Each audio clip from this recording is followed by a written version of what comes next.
Did you see the stylish? Welcome to the Young IPA podcast. I'm James, and I've waited a few weeks to say this, but this is Pete. G'day everyone. Great to be Pete's back. Pete is back.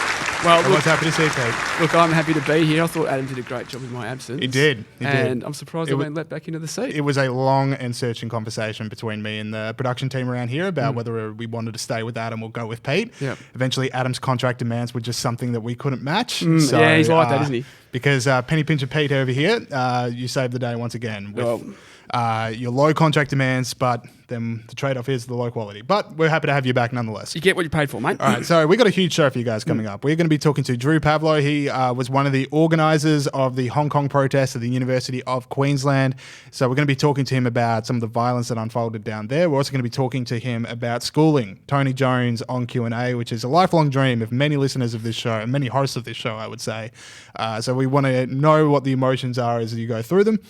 Absolutely can't wait for that. Yeah, we're also going to be talking to a friend of the show, Kirsty O'Sullivan, about some of the media that the Liberal Democrats in Victoria got off the back of Australia banning another video game. We've got Pacific Island nations, Trump wanting to buy Greenland, fake Chinese police cars. Pete, anything that you're particularly looking forward to talking about in this show? I'm really looking forward to Trump buying Greenland. Yes. I want to, it's going to be great. All right, well, let's not spoil it all now because we do want to get into that. But I think the big story that we want to start off with, Pete, is probably it got 4 days of media coverage was the Pacific Island Nation conference. That's right. So the Pacific Islands Forum that Scott Morrison went to last week, big thing about whether or not we should be banning coal mining and banning coal energy production. Now, the latest news in this is that opposition spokeswoman for Foreign Affairs, Penny Wong, actually did say on Sunday that the ALP wouldn't accept an immediate coal ban either on new coal mines and coal-fired power plants, which, as I said, was the request of the... Sorry, I just knocked the entire table, so... Bolt's just kicking off here.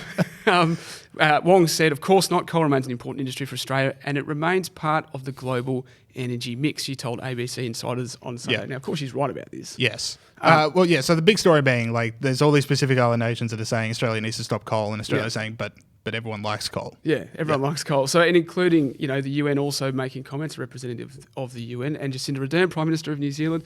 Now, look, I talked about this a couple of weeks ago. Bangladesh, we had a few weeks ago saying to Australia, we're going to need more coal in the future. Yeah. There's 11 million people in Bangladesh that don't have access to coal, don't have access to electricity. There's 1.2 billion people in the world that don't have access to electricity or don't have much access to electricity. I would like to know, as I asked back then, what do you say to these people? You walk into a dwelling where there's no electricity and you say, people there are deciding, do I send my kid to the doctor because they're sick or do I feed them because I can't afford to do both? Yeah.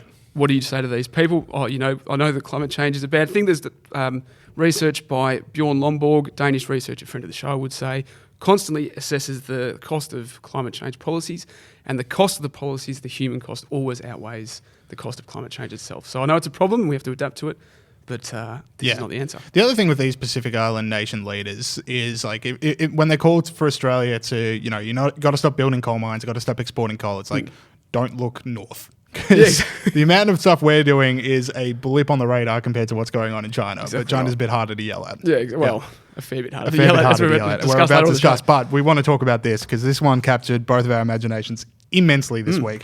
So Trump wants to buy Greenland. Seems to be the rumor. It's not official put in stone that he definitely wants to buy Greenland. He's definitely tweeted about it, which I think people who are watching the show on YouTube are looking at right now with a giant golden Trump tower over a small Greenland village.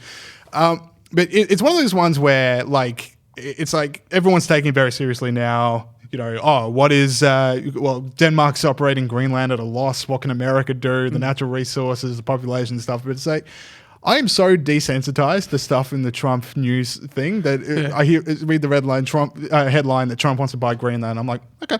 Yeah, exactly. Yeah, I can see it. Back in the day, if Obama... That's not the most ridiculous thing I've ever heard. Yeah, exactly. Well, back in the day, if Obama had said, we're considering buying Greenland, you'd be like, oh my God. Story for a year. The Trump Greenland is already starting to age a fair bit. Yeah, it's there's been a million things since then. Well, and look, and people might think it'll never happen. Yeah. Remember when everyone said Donald Trump would not be Prime Minister? President even? Yeah, exactly. And, America does have a history of buying stuff like this. That's right. They bought Alaska. They bought the entire South and Louisiana Purchase. It's not the... I missed that one, actually. Yeah, so it's not the biggest rule out in the history of the world, but just you know, the Trump presidential library is going to be more fascinating with each passing day. Like, we've got all the tweets, and now I've just got, oh, yeah, that 1 month where he decided to buy Greenland, and now we have it. Yeah, there you go. Look, $7.2 million was what Alaska was built for. Yeah. Bought for. Yeah. I just wanted to share that. And Manhattan for a bag of beans. To show I've done my research. America's got a long and proud tradition of buy low, sell high. Yeah. Imagine if they sold Greenland afterwards. They just like redid it. Trump is, I know, he's been successful as a businessman. He's been bankrupt a few times, I think. But anyway. Yeah. And that's, unfortunately, Moo's going to have to go back down because B, there's some pretty weird stuff happening around Australia in the Hong Kong protests. There is. Almost as weird as buying Greenland is fake Chinese cars have been spotted around Australia. So we'll speak later, as we mentioned, about these protests between pro-Hong Kong protesters and Chinese nationalists in Australia. But there's been a few developments over the last couple of days. Fake Chinese cars have been spotted in Adelaide and Perth as protests in those cities have, ramped up. Now, what sort of tickled my fancy a little bit and sort of made me feel a little bit worried was the spokeswoman for the Western Australian Police Force, who said it had nothing to do with the Hong Kong rallies. The owner just thought it was a cool thing to do. No, it's just a prank. People are buying the decals on eBay. Yeah. I think you've been had, spokeswoman for the Western Australian Police Force. Like, what a wild prank that is. Yeah. Like, as a joke, let's freak everyone out and maybe start violence. Like, exactly. Great prank. Are you an agent of the Chinese government? No, I got it on eBay, mate. I think that's funny.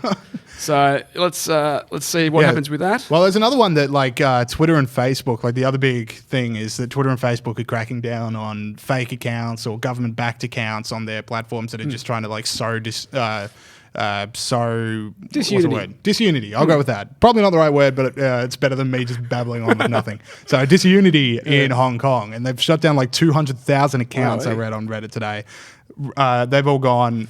Twitter's just put them down. So I'm going to lay into Twitter in a fair bit in the show, but I did want to acknowledge that Twitter did something quite heroic this week, standing up for freedom. You're a fan. Hey, I call it as I see it. And the other one about the Hong Kong stuff in Australia was a poster with death threats on it directed at pro-Hong Kong protesters was protected by security guards. Protesters. What did I say? You said protesters.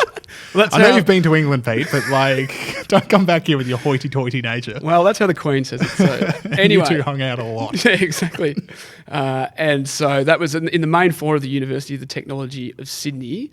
One poster said, "Take back your Hong Kong independence speech if you don't want to die," which is fairly, that's heavy. And the other one said, "This slap is for the CPC committee." So eventually that was taken down. But right. It's not going away, and it's getting weirder and more concerning every week. We'll speak to Drew.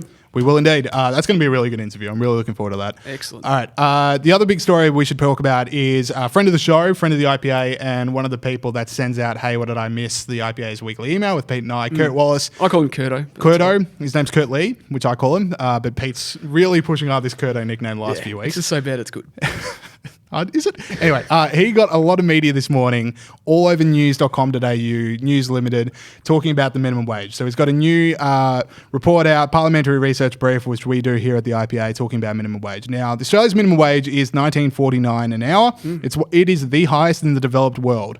So what Kurt's saying is look, minimum wage is something, when we call for the minimum wage to get axed, we get a lot of crap, and I don't understand it. I do understand it in the sense of it sounds bad, but when you look at it for longer than 15 seconds, you can start to see why we're actually right. Yeah. So the whole thing is if people are new to the whole minimum wage should be scrapped idea, when you raise the minimum wage, you don't get everyone with a job just getting a bit more. You're just saying below this is a cutoff point where it becomes, if you're not worth that to an employer, you're not going to get a job. And once you don't have a job, you're never going to get the skills that's going to make you more employable. And it's that second part that really Kurtz gets stuck into. So Kurt shows that nearly 2/3 of minimum wage workers moved to higher paid work within 2 years, and just 3% remained in low paid work after 5 years. So if you get a job, you do start the upwards mobility. And because we have such a high minimum wage, there's so many people in Australia that just aren't getting that first job. That's exactly right, and it's a moral issue, not an economic issue. The standard New Start allowance for a single person on New Start allowance is $7.31 an hour. Minimum wage, as you said, is $19.49 an hour. So the government is saying it is illegal for you to work for $15 an hour. Yeah, you have to sit at home and earn $7. What was it? Yeah, exactly. An hour. So a few more stats that talk about how much of a problem it is of people not getting a job or not being able to increase it. So World Economic Forum ranks Australia 105th least flexible labour market out of 140 countries. It's not good. 38% of 15 to 19-year-olds are either unemployed or underemployed, and 250,000 Australians aged 15 to 24 are not engaged in work, study, or caring for children. Now, I've got friends who simply can't get a job, and it's the stuff like the highest minimum wage in the developed world that's stopping them even getting a foot in the door.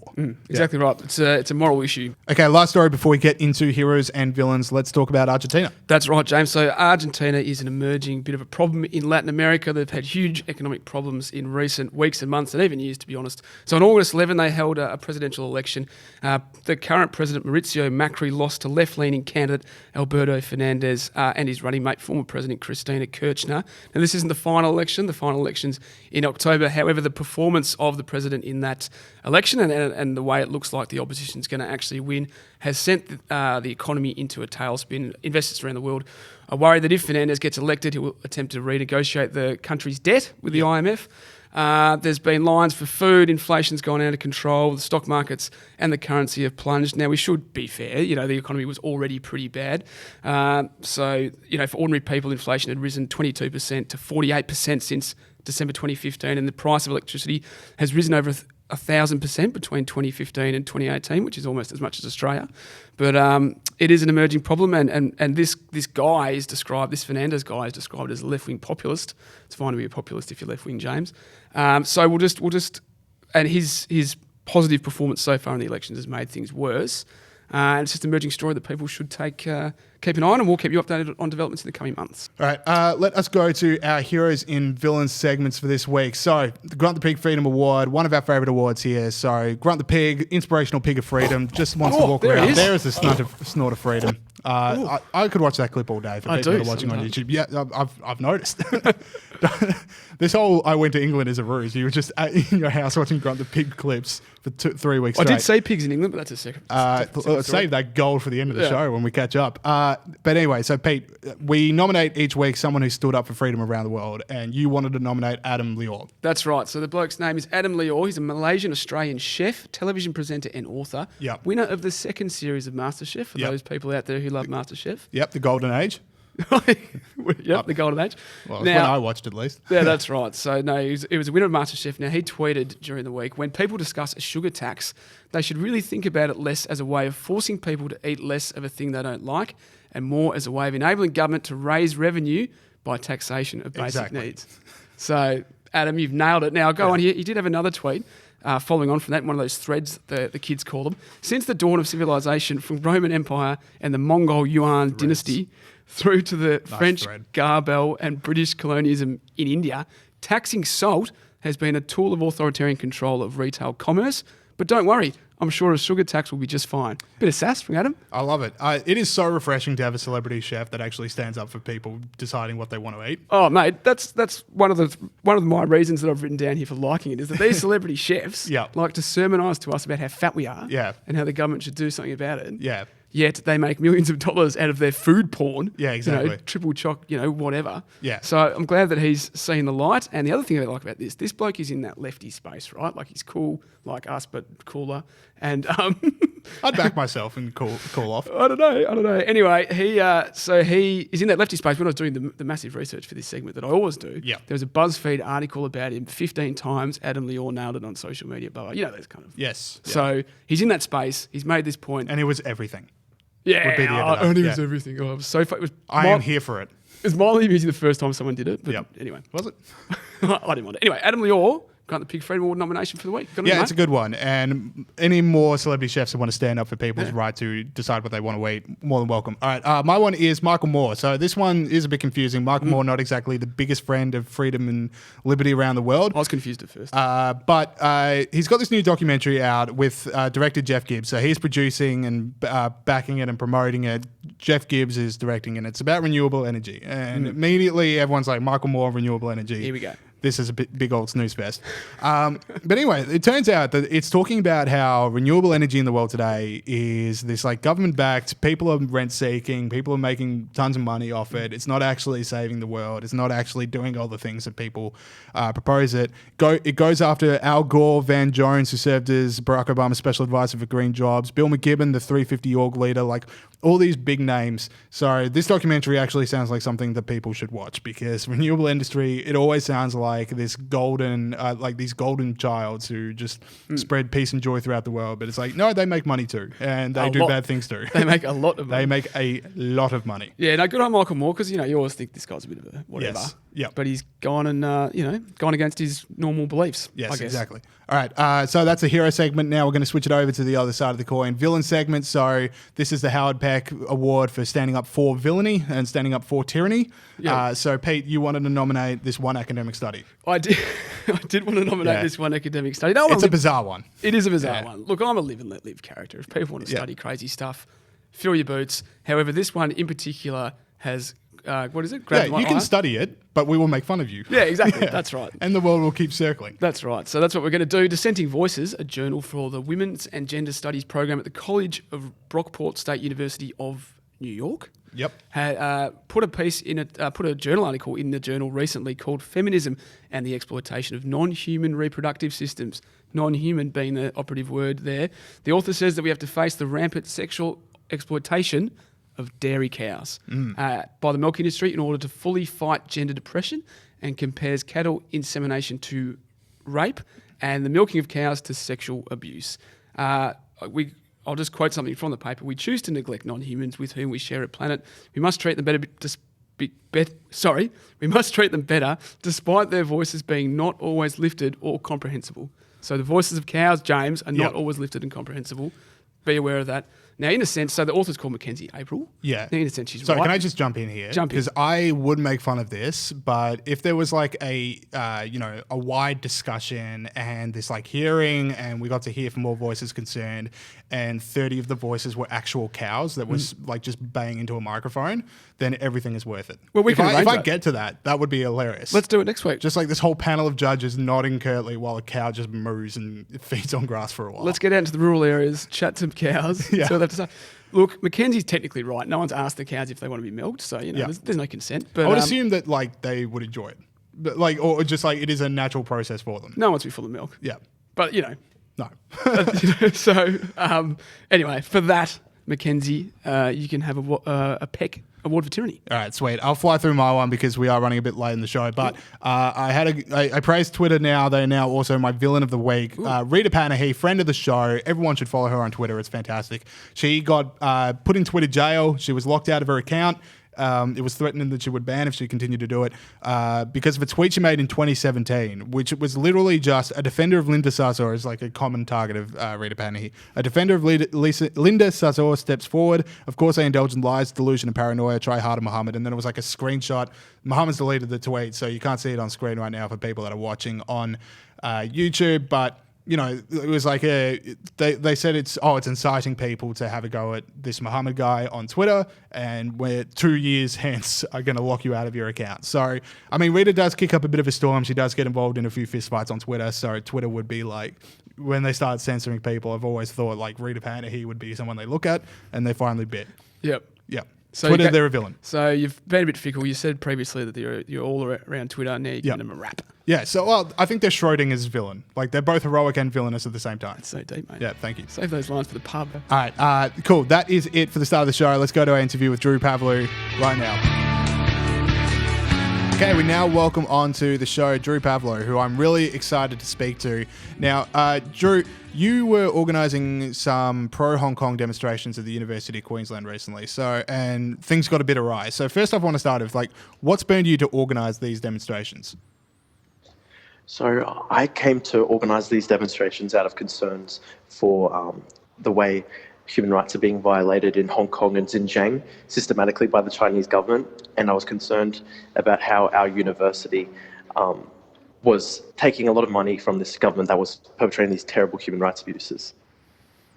Right, okay, terrific. So we had a demonstration at UQ that turned violent recently. Why don't you tell us about that?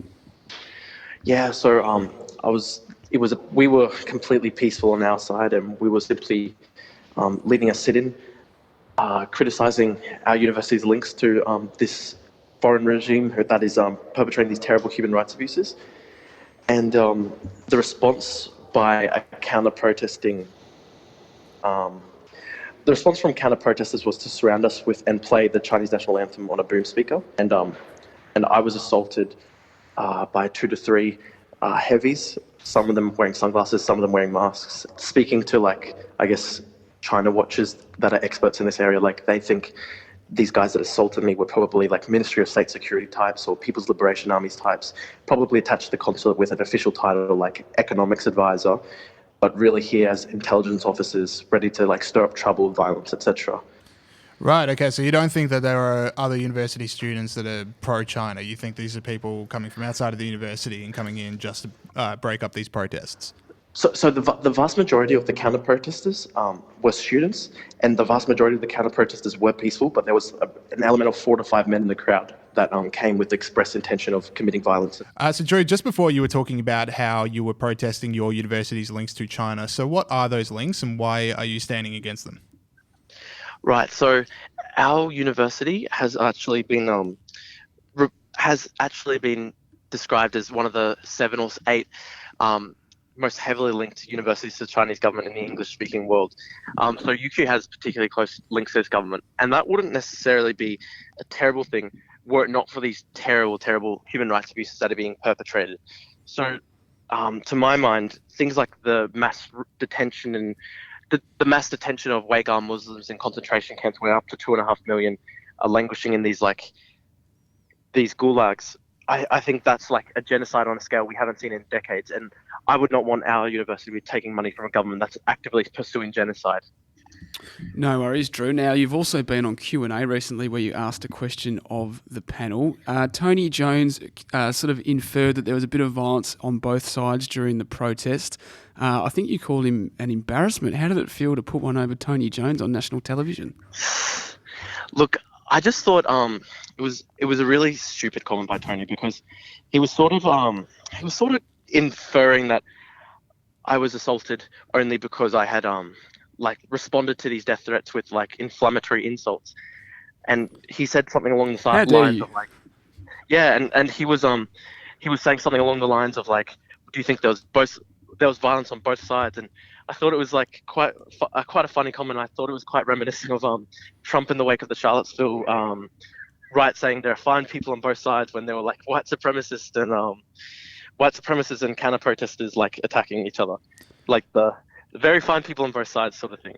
Yeah, it was such a direct hit, because there's nothing that Tony Jones would hate more than being compared to Donald Trump on anything. So you really knew how to get under his skin with that.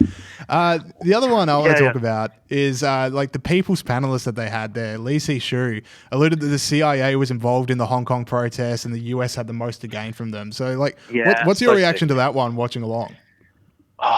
It was really sick to see him imply that these protests are at the behest of foreign intelligence services. I've spoken to Hong Kong students. I've spoken to students from mainland China.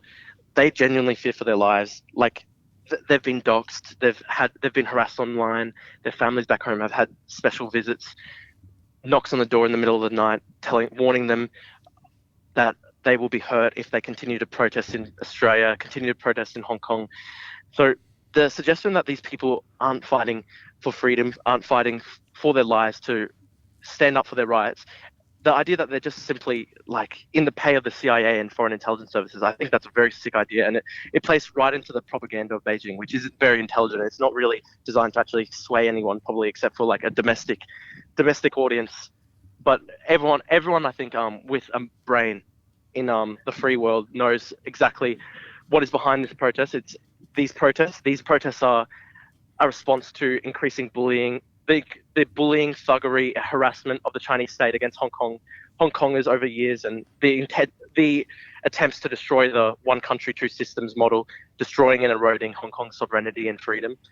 So I think everyone with a brain can work that one out and see that this is not CIA. There are no CIA people behind the protests. Like the other day, we had 1.7 million Hong Kongers march for freedom through the streets of Hong Kong. Yeah, that's a lot of CIA agents. Yeah, a lot of CIA agents, and isn't it crazy? Like, to create 1.7 million dissidents in a prosperous, well-fed city in with one of the highest standards of living in the world, you really have to really be stuffing that up if you're the Chinese government to be creating that many dissidents in one of the best fed, most economically prosperous places in the entire world. Yeah, you completely nailed it. So you put on these demonstrations and some violent people turn up and, you're assaulted and there's other threats. And then we've got fake police cars are being spouted up around Australia at other demonstrations. Do you find that this intimidation, this level of violence, are more people being attracted to your cause, or are people starting to get scared away? Oh, 100% people are being attracted to our cause. So the first protest on July 24, we had maybe 35 people turn up. And we were assaulted. And guess what happens at the next protest? We have 350. So these people think that by harassing us and sending us violent threats and trying to silence us through this sluggery, they think it works. It does the complete opposite. These guys have no idea. These guys have no idea how people in the free world operate. So, Drew, just on that, so where can people go to find more information about the demonstrations if they want to get involved? If they want to get involved, they should like the Transparency for UQ Facebook page. And there's a protest on August 29th against the university's continued links with the Chinese Consul General in Brisbane, Zhu Ji, a man who praised the attacks on me and other Hong Kong protesters as patriotic. He's still currently a visiting professor at the University of Queensland 1 month after he made those statements praising violence on students. And we're going to be protesting right outside the Vice-Chancellor's office and demanding that he be dismissed from his post. So, one more question for you, Drew. You told us before this interview started that you're a bit of a lefty, but you've been doing media with the Bolt Report and the Young IPA podcast. Has this changed your view of the right in Australia? Look, I think on issues such as this, where we see this terrible tyrannical government perpetrating a genocide on a scale we've not seen arguably since the Holocaust, I think there's no really room for petty left-right Australian political squabbles anymore. That has to be a united front, popular front thing to confront. You need a popular front to confront this level of tyranny, because if we're divided and squabbling amongst each other, we'll all be crushed. All right, brilliant. Drew, that was all the conversation I was hoping for. So, Drew Pavlou, go like Transparency for UQ if you're one of the UQ students that listens to this podcast, because there's some really, really awesome work that you're doing, and it's so good to hear that someone's standing up for Hong Kong in Australia. Cool. Thank you so much, man. Good on you, Drew. Keep up the good work. Thanks, bye. Okay, thank you too, Drew Pavlou. Really interesting discussion, and one we want to keep having, because we've brought in Adam. Welcome back. G'day, everyone. The first time that you two are sharing a desk since Adam replaced Pete. So, Adam, any thoughts? Pete, any thoughts? It's a little cozier on the table now. Yeah, the three of us here together. It's just a bit, I'm a bit intimidated, actually. Yeah, Adam did very well in your absence, so I'd be worried. Yep. Anyway, let's get to the point. So, we had the interview with Drew, and I guess we wanted to find out a bit more about what university students are thinking about Hong Kong. Yeah, we did. So, I thought I'd go down there, ask some students, see what they felt about the Hong Kong protests, and see where the uni stood on it, I guess. Have you seen any Hong Kong protests here at uni? Haven't seen any happening on campus, but I've heard a lot about them and seen them in Melbourne and stuff like that, yeah. It was the protests right at the State Library, and thing is, I didn't know exactly what they were saying, but I think it was actually pro China, in fact, that night, because they did have the Chinese flags, and they had the yellow umbrellas to help cover them. I know there's been some going around Melbourne recently. Not at the University of Melbourne, but I have seen protests at the University of Queensland, or I've heard about them anyway, and I think it's very concerning that pro-democracy protesters are being threatened and harassed and intimidated, and I think that we should stand up for the values that Australia was built on, and that we should allow these people to air these values in a safe way. Do you think the university supports the Hong Kong protests? Do you mean the pro-Hong Kong protests? I think, yeah, sure, they would want, free speech and that kind of ideal, you would hope. Mm-hmm. But I think, the university's probably going to take a kind of neutral stance on it, try and keep controversy out of the way? Oh, look, I think the university supports what is commercially viable for the university. At the end of the day, we know that international students are commercially viable for the university. And I think that the university would be very silly to support, protests if it meant putting a wedge between themselves and their commercial interests. Not so sure about the university itself. I know the student union does, because that was, recently voted for at a students' council meeting. So definitely they do support the protest. I mean, I haven't seen the uni say much about it, like if any at all. So I've seen people from the uni express their views, but not the uni itself. I think the university has been silent on the issue, and that's already quite indicative of the level of support that the university is willing to provide for these pro-democracy protesters. I think they are pro-Hong Kong because they want the students to express themselves, but again, I don't really know. Okay, cool. That was a really cool Vox Pop. So thank you, Adam, for bringing that on. Let's talk about it, because it's really cool to hear how passionate people are about this issue at university. Yeah, it's nice to know that people are interested in it. I think it's pretty interesting that the uni hasn't said anything. That's, the biggest takeaway for me. And I think you'd kind of expect them to. Now, have you been the target of any intimidation? Because there are a couple of fellas here from the Chinese government that want to see you after this. I've been avoiding them. Okay. I've been running away. Please don't tell them I'm here. Running around with a fake mustache, no one can tell. What's been your overall experience being a roving reporter? Is this the first time you've done something like this? Yeah, I think it is. First time I've been out in the field. Yeah.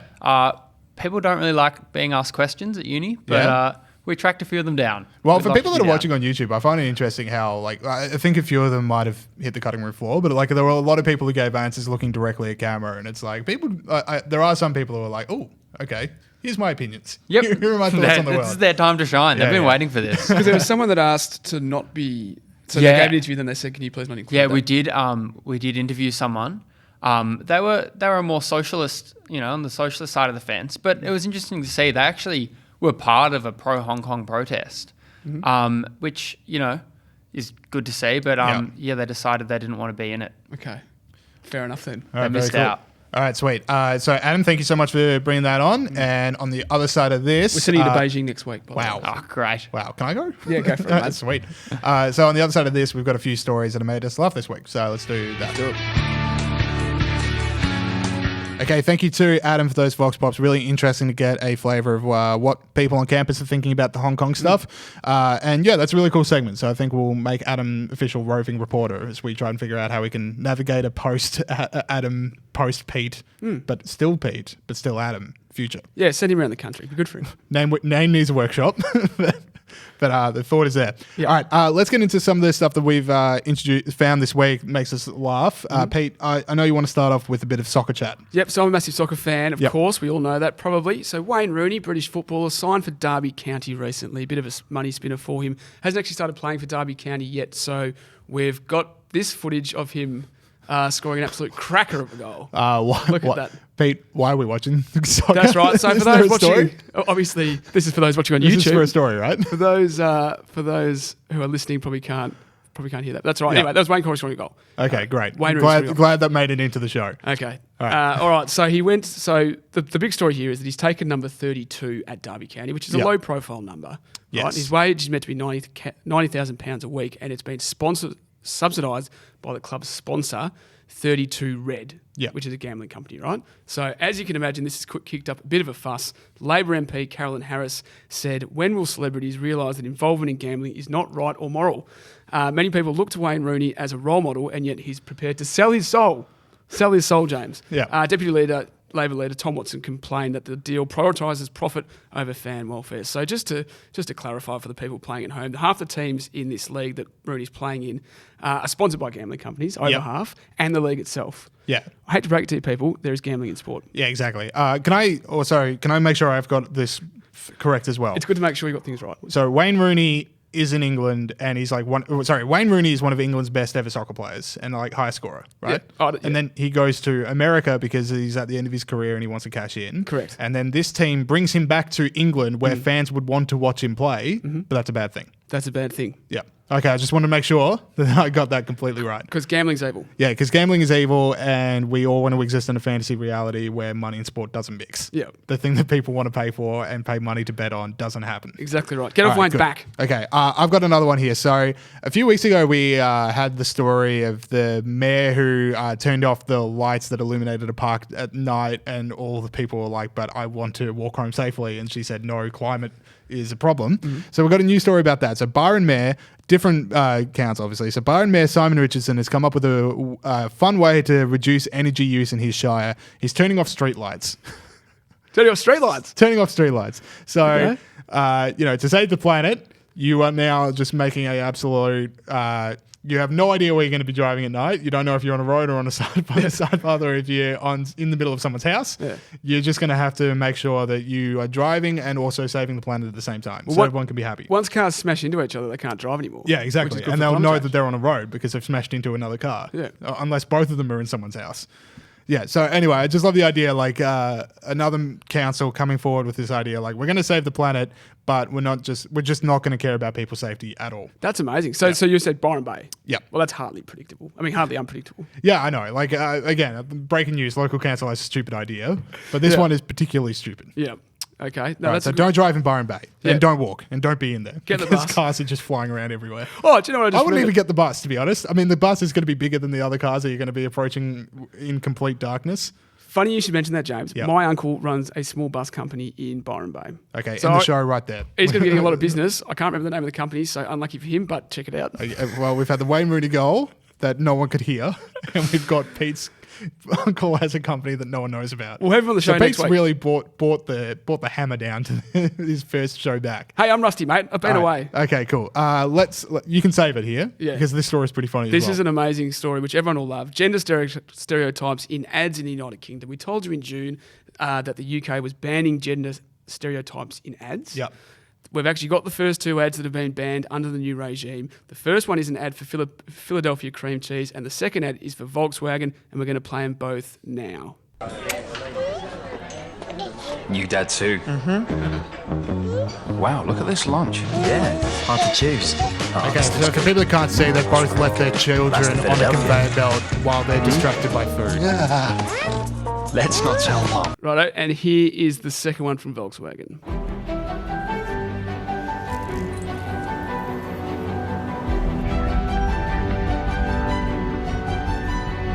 Okay, this is a pretty boring ad. What's going on here?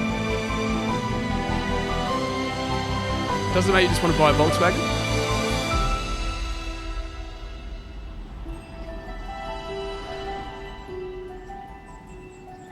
So there you go. Obviously that one for the ones listening.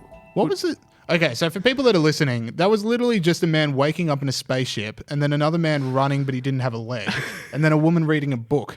Yeah. So the first one was the... First off, why am I buying a Volkswagen? I don't know, James. So yeah, like that's meant to be showing men doing extraordinary things and that's meant to make you want to buy like a waking Volkswagen. Up. I'll give you... Yeah, one of them was waking up. I'll give you what the people said, the Advertising Standards Authority. They said that... by juxtaposing images of men in extraordinary environments and carrying out adventurous activities with women who appeared passive or engaged in a stereotypical caregiving role, because that showed a mum there, that's changing people's aspirations. And the first one's obviously blokes being stupid and losing the kids. I can tell you what, that second ad did not change my aspirations. Because I am just as likely to buy a Volkswagen Golf this afternoon as I was before I saw that. What chance is that? 0. So I think what we've learnt from that is that it's wrong. You can't show blokes being stupid. Yep. And you can't show blokes being smart, amazing. Yep. You can just show blokes being mediocre. Yeah. Well, but in a way, isn't that a stereotype as well?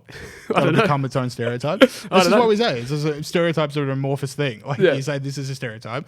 We'll show a new one. That's going to become the stereotype. So we have to go back to the first one, and that's a stereotype. This is the official position of the British government, James. Yeah. And the second one was, and so the second take for me of this is the official position of the British government is that looking after a kid is not extraordinary.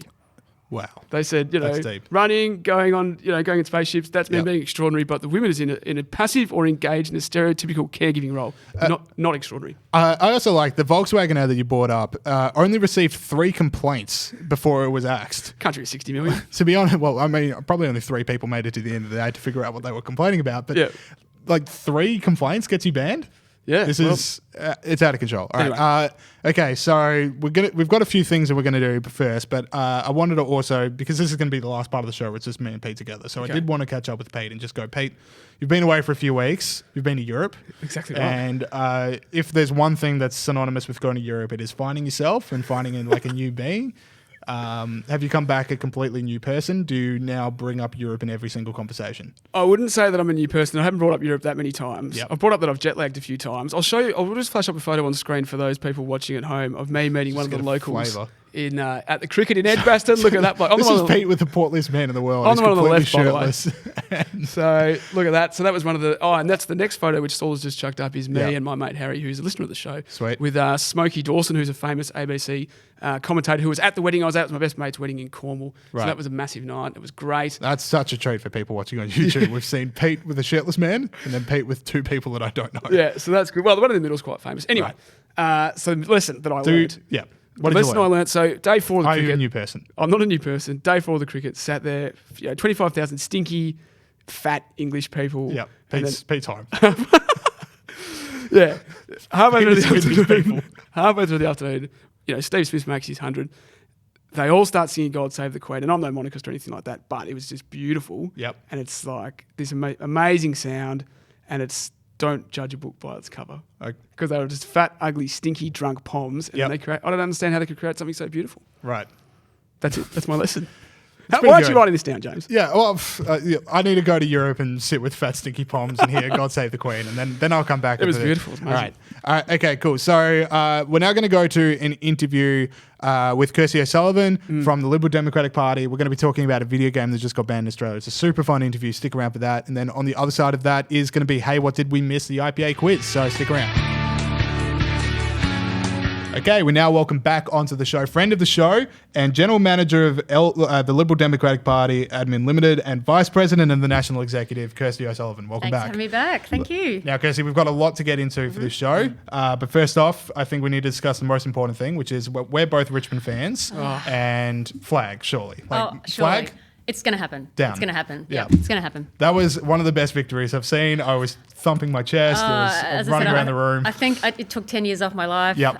It was amazing. But I've also been discussing this with Bernie Finn, and we've decided this is definitely going to happen. We're due for the flag again. We need it. Last year was just, It was off. It was off. It was off. Yeah, there was something in the water, but we're back. Let's just talk about this for the next 10 minutes. Yeah, I'm really I would do a Joe Rogan 4-hour deep dive. We'd be talking about Jaden Short's kicking efficiency for hours. That was amazing. All right, we've lost every West Coast fan, but I reckon we've still got a whole lot of people that are going to care about these issues. That's Liberal Democrats had a bunch of media this week off the back of DayZ's ban in Australia. So what is DayZ and why was it banned? I wasn't sure if it was supposed to say DayZ or DayZ, but anyways. Z's a bit American, isn't it? Yeah, but I think it's like Z for zombie. Yeah. Would be my guess. Maybe. Yeah. So Tim Quilty actually took this to task, and he did a great job at it. I love the way that Tim, the way he's so deadpan with his humour in Parliament. He's always putting in a few little cheeky lines. But basically, this game had been on the market for 5 years already. Okay. And what they found, there was cannabis in the files. It wasn't actually even used in the game, but actually in the files of the game. And they, in Australia, because we're a bunch of wowsers, they decided that no, we can't have that. And so basically they're having to change the game throughout the whole world so as not to affect the market in Australia. So they have, the way that they were going to use it, they have morphine used as a medicinal substance within the game, because it's just basically a zombie chasing game. And so they were apparently going to be using cannabis as a medicinal thing. There was no one, I don't know, flaming bongs or lighting up joints or something. To defeat this next zombie, you have to do a gravity bomb. That's right. So they were basically, what they're sort of saying is that they're going to use it as a medicine as well. But no, we can't have that. As I said, not even actually in the game, still only in the files. Killing, murdering, chasing people, that's totally fine, even though that's also illegal. It seems that's totally fine in video games, but no, the idea of having medicinal cannabis just even on the file of the game, too far for Australia. So I was going to ask, what's your highest score on how many zombies have you killed? Obviously, I am shit at all video games. We can say shit. Yeah, sorry. Oh, shit. No one can yell at us. Yeah, exactly. Mario Kart is kind of like my limit, or no. I'm still playing FIFA 99. FIFA 05. Yeah. I do have two sons, so I see it all, and I just come in. I'm like, ugh. Well, I wasn't allowed video games growing up, so my whole Mario Kart existence is just going over to friends' houses, and I'm the classic oh, am I that great? Like when you think you're winning, and then you're like, oh wait, I'm top, and I'm still at the start line. Yeah. So let's talk about that, because you hit the nail on the head when you said, like, in the game, like when the game developers of DayZ or DayZ for Pete, when they made it, Australia, mate. When they made it, they didn't actually put this in the game. Like, this is fans meddling about with the files and creating like a community mod is just the phrase. And then they get punished for what their fans are doing with the product, which is crazy. Yeah. As I said, it's crazy. And the fact, I know that, and the fact that it had to change throughout the whole entire world just because of Australia's regulations is ridiculous. But I know that in the game, in Fallout, where they were also using morphine, they just changed the word to MedX or whatever it was. So, and that seemed to be okay with the Wowser board. So maybe they'll just do that, change the word cannabis to something else. Yeah. Canex. Green medicine. Medicine. I'm not sure, but maybe that will just appease the board. So as I said, murdering in all sorts of forms, that's totally fine. Yep. But the idea of having medicinal cannabis there, too far. Yeah. Well, that's what I wanted to hit on, because like it's not as bad as murdering people. So why do you think they get so swept up with the honestly, with the marijuana thing? Honestly, I have no idea why there's just one little thing. Whereas I said, you can do almost anything else in most like of you these literally, games. it's not just zombies that you're killing. It is literally like other survivors that you can choose to be friends with and kill. Gone deep on this. Yeah, it's called research. Research. Yeah, so I was just going to say, like, the other part of this ban that I love is that, like you said, it was available for 5 years online. 5 years. For 5 years, Australian gamers have been playing this game, but it's a physical copy that gets banned because the government doesn't know that people buy games online. Is that the idea? But it's actually going to be affecting the digital sales as well. It's actually going right through and worldwide. So, hopefully it will just be this little name change, and then it won't mean too much of a But I mean in the sense of, like, for 5 years, the government doesn't realise that this game can be bought because they don't walk into JB Hi-Fi and see it. But now that they see it, they go, I need to step in here. That's bad, very bad. Yeah, so I think it's just crazy. And once again, just another example of Nanny State ideals just telling us what to do. And now we can't even play the video game. I don't know. It's very bizarre to me. So we've had a couple of very famous games banned in Australia, Saints Row and the Witcher series. What are your high scores on those, Pete? Really good on both of them.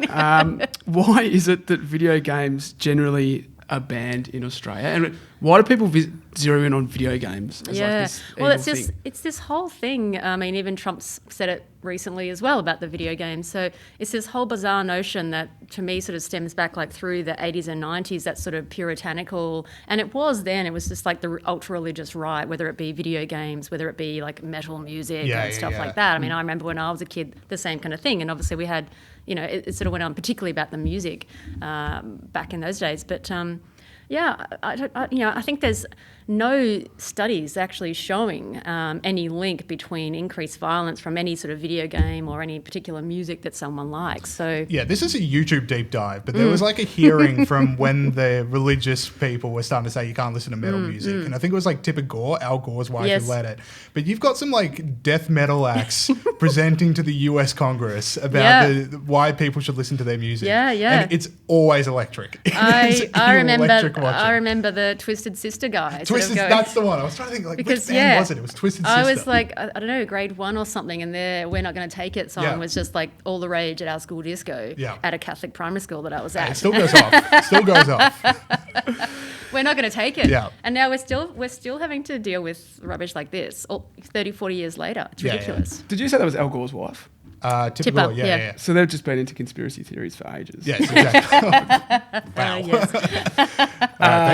Well, yes. Let's move on to the next bit. So this is part of the Nanny State we've been talking about. Do you think Australians deep down like to have the government there protecting them, or are you optimistic and think that actually we'd love to stand on our own 2 feet a bit more? And I kind of sway. Okay. Sometimes I sort of think, I don't know if it's something about me that I don't like being told what to do, and I think that's why I'm involved with the Liberal Democrats. Yeah, good start. I think we're a whole bunch of people that don't like being told what to do. Yeah, this wasn't filmed, but when we asked Kirsty to take the seat, I just said, would you like that seat? She picked up the chair, threw it across the room. Yeah, that's the libertarian way. Yeah. We just, can't tell me what to do. Exactly. Or where to It was terrifying. Exactly. But then I sort of see, like, I'm always amazed by the amount of, particularly through younger people, the amount of people that are wanting more rules and more legislation. Oh, the government needs to do something. The government should put extra taxes on sugar and do this and do that.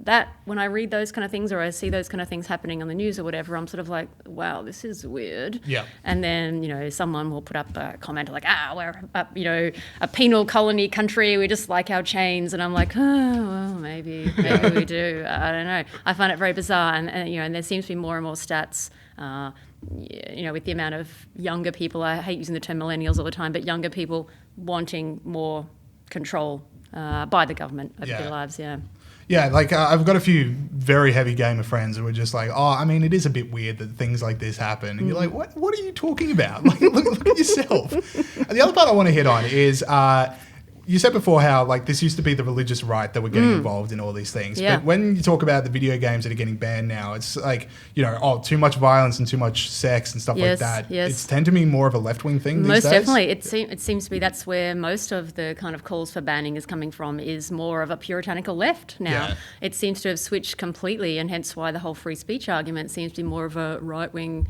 conspiracy now. But yeah, it seems to be much more of that sort of left, and that's why so many people find that they are, the old sort of saying, I didn't leave the left left me, because now they're sort of wanting more control and restrictions over movies and art and everything. It's bizarre to me. It's bizarre. I feel, we're supposed to be much more enlightened, I suppose, and there's so many things that that change in our community and in our structure that way. But then when those very simple legislations come through, it seems so weird to me. Yeah. So video games, weed. What else are the LDP going to be focusing on for the next little bit? Speaking of weed, sorry, my headphones keep falling off. I'm actually organising an event up in Sydney on the 9th of September. We're doing a Cannabis as Medicine event, and we've got the somewhat controversial Pete Evans speaking, and then we've got Satya Mara from the ATA. So he's going to be talking about more of the economics regarding like the legalisation of cannabis and where that would go that way. And then we've also got a Dr. Sanjay Nijawan from the Cannabis Access Clinics. He is the general director of a whole bunch of cannabis access clinics for medicinal cannabis. Obviously, medicinal cannabis is legal. It's just in very, very low and limited supplies, and it's very difficult for a lot of patients to actually access treatment, and still pretty expensive at the moment, unfortunately. So even in Sydney, there's only about 5 clinics throughout the place that actually can do it. So obviously there's a massive waiting list for people to get in. One of the reasons why I particularly chose that clinic to have someone to represent from is that they also are part of a program called the BOD, which is a trial for ex-defence members to using medicinal cannabis for PTSD, anxiety symptoms. So we've got a charity. This is actually a charity event, and I'm going to spruik this now as well. Go for it. For people on YouTube who are watching through YouTube, she's got the Sydney Veterans paper. Lodge. So these guys are in Western Sydney. And they're actually a lodge set up by ex-defence members and their supporters, and it's basically a place that's open 24/7 for veterans to just come and hang out. And they're also expanding and doing some more building at the moment as well, and they're looking at having temporary accommodation. Obviously, I would say almost every week we get more stories about another veteran, and they're generally quite young people that have committed suicide. I find this completely unacceptable. I have a lot of defence friends and family. My own son was also in the Navy, and he was actually the one that put me onto this particular lodge, and they've been really great. So ticket sales for the event is $20. It's all on Eventbrite or on the New South Wales Liberal Democrats Facebook page. Ticket sales go towards the lodge, and then we're also having a raffle and a bit of a pass the hat around as well for these guys. So yeah. Cool. What can people Google to find out more? So as I said, on Eventbrite, it's called Cannabis as Medicine. Yep. So you can either go straight to Eventbrite, or you can go to the New South Wales Liberal Democrats Facebook page, because the event is up there as well. I was going to say, in this event, if you do prove that cannabis is good medicine, maybe we can modify DayZ. Maybe we can modify it so that if a character has to take it, another character can appear and say, well, I don't think that's good medicine. They turn around, well, actually, I went to an LDP event back before the zombie apocalypse. They said it was fine. Well, this is the crazy thing. Like, as I said, even that game where they're going to be using it medicinally, like the morphine, that's legal in Australia. So it's very bizarre, that whole ban. But as I said, I loved Tim's speech about it in Parliament. It was fantastic. All right, brilliant. Kirsty, thank you so much for coming back on. Thank you. Thanks Thank a you, lot. guys. All right, wrapping up the show this week, we are going to do another round of Hey, What Did We Miss? The Young IPA quiz. So Nothing. joining us is returning champion, national manager of the Generation Liberty program, Renee Gorman. Carryover champ. Carryover champ, that's exactly what I said, but thank you, Pete. Said returning champion. That's all right. Already it begins. Patrick Hannaford, research fellow here at the IPA, waiting to dethrone Renee.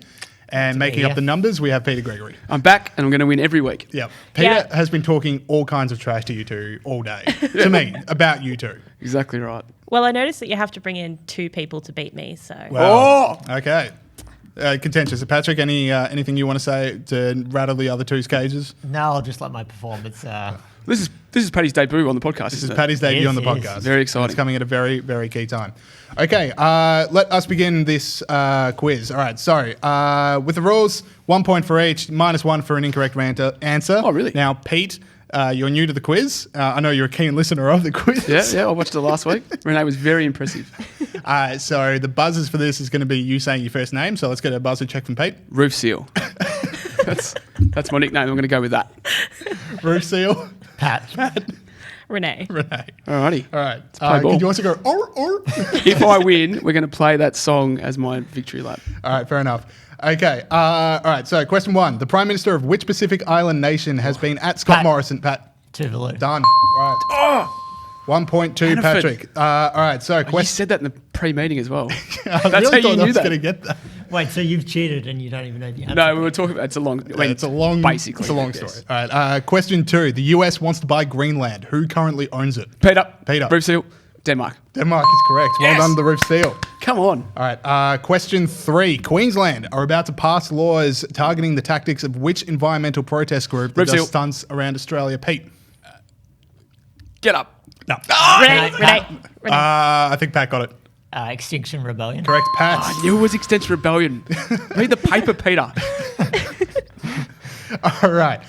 Which band has released a song with climate campaigner Greta Thunberg this week? Roof Seal. Roof Seal.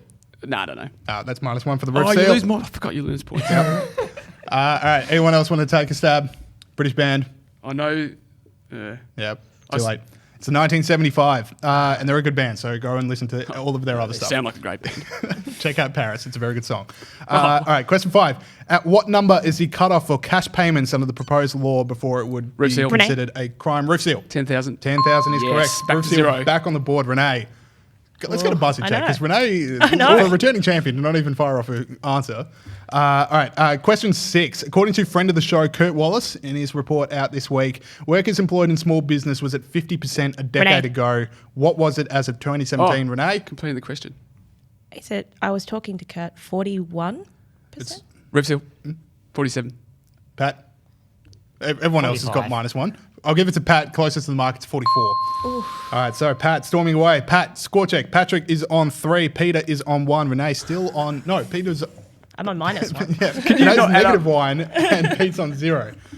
This is my first time. All right. All right. He's negative. Questions. I've got a real have-a-go attitude, you know. Yeah. You're firing off answers, and that's what we want out of a quiz. All right, question 7. Who paid for climate campaigners Prince Harry and Meghan Markle's private jet to the south of France this week? Their 4th in 11 days. Renee. Elton John. Correct. Renee is on the board. All right. What's with completing the question when people jump in? Well, you just want to get the question out of there. But like, if you say it, So start a question. Why is Peter interrupting me? You got to stop the question when they jump in. Anyway. Okay, fine. All right. Well, noted. All right. Which 2 US politicians were denied entry into Israel this week? Pat. Pat. Oh, time's gone. There's a part of the squad. Yep. Good so far. Ilanoma. Yep, that's one. Good one. And Donald Trump. Can I finish it? Yeah, you can steal it. Alexandria Ocasio-Cortez. No, incorrect. Oh, really? Another -1 for Renee. Wait, do I get half a point? You do. The other one is Rashida Tlaib. Tlaib? How do I pronounce that? Tlaib? No, Tlaib. but I'm gonna go with Cortez that. has punished Israel by not going to Israel. which What a punishment. What a punishment for Israel. Like, I think How is Israel ever going to recover from that? They must be kicking themselves. Yeah. All right. Question 9. The New South Wales state government is in absolute turmoil at the moment. Pat. All right. What is the answer to this question? This is good, Pete. Good out of you. Is What's it the abortion? answer? No. It's going to be spell Gladys, whatever. spell the whole thing. Spell it. A-B... No. Well, do I have to spell her first name and her last name? Let's just go the surname. I don't want to lose the point. Do I lose a point if I have a go? Just have a go. B-E-R-Z. No. Gladys, Berejiklian. All right. Sorry, who am I? Score check. I've got Pat at 3.5, Renee at 0, and Pete at 0. Okay. Sorry, Pat. Wait, how many points is the who am I? Well, there's going to be a 5, a 4, a 3, a 2, and a 1. So anyone you can two need to get in on the first 2, or Pat's got it. I'm going to steal this right to death. So, yes. Okay, so we're recording this on Tuesday, August the 20th. August the 20th is the day that I was killed in 1940. 5 points. The day that you were killed? Yeah. Don't know. There could have been lots of people killed. 1940. Okay, for 4 points. I was killed by Roman Masada, certainly under the orders of my political adversary. This is your last chance to take it from Pat. Don't know. Throw it Peter, out. Roof Seal. Roof seal. No, I don't know. Do I lose points for that? No. Okay. You should, but you won't. Yeah, no, I was trying to... I got nothing. All right, well, let's see if we can still get it. So I was made Secretary of Foreign Affairs after the 1917 Russian Revolution. Pat. Trotsky. Pat with an absolute Bloody Trotsky. steamroll, 6.5. The rest of them scoreless. Pat, you are now reigning champion. We'll have you back on next week. Well done, Paddy. Pete, Renee, you talked a lot Sorry, of... Pete. Maybe next time. Well, I'm I'm a little bit disappointed. Pat cheated. He actually knows things, and that's Yeah. cheating. Well, That is cheating. yeah, how dare you? We should have a... That's a good sign. There should be a 6-point handicap for Pat cheating. So, Pat, you win 0.5 to 0 and 0. Oh, pretty close though, wasn't it? That's an absolute nail-biting finish. All right, cool. That is it for the show this week. Thank you to all of our guests. Thank you to listening. Thank you to everyone out there listening. We're available on all good podcast platforms, and you can now watch this whole thing, including the quiz, on our YouTube channel. So see you guys next week. See ya.